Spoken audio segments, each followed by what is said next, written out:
L'argent n'est pas ce que tu crois, tu ne le perds jamais. Soit tu l'attires, soit tu le bloques. Ce que tu crains de perdre, tu l'empêches de revenir. Tu dis que tu veux l'abondance, tu veux la richesse. Mais à chaque dépense, tu trembles, tu vibres la peur. Chaque billet que tu perds t'arrache une émotion. Et c'est ça qui t'empêche d'évoluer. Tu ne dépenses pas l'argent, tu le fais circuler.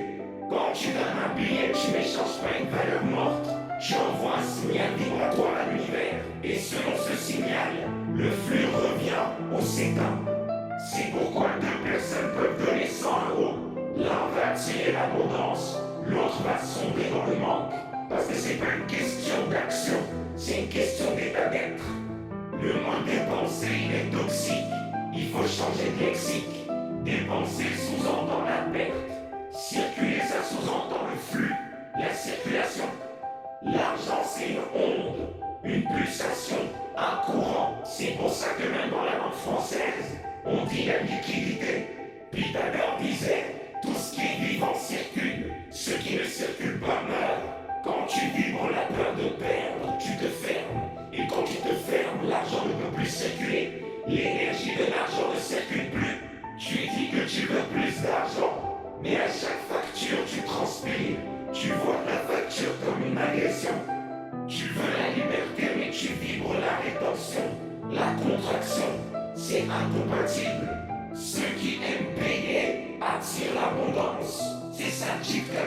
Ceux qui maudissent chaque sortie attirent la pénurie, la pauvreté. Ton état intérieur est une antenne.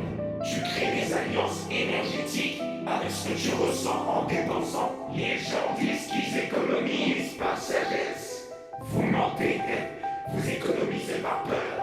Et cette peur devient ton émetteur principal.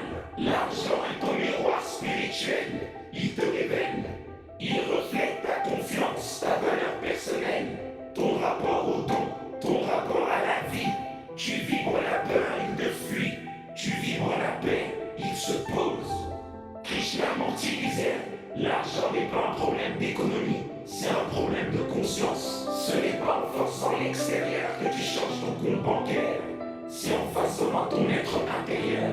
C'est en soignant tes blessures, ton rapport à la vie. Tu crois garder de l'argent en économisant avec la peur, mais en réalité tu bloques le fleuve qui devait te nourrir.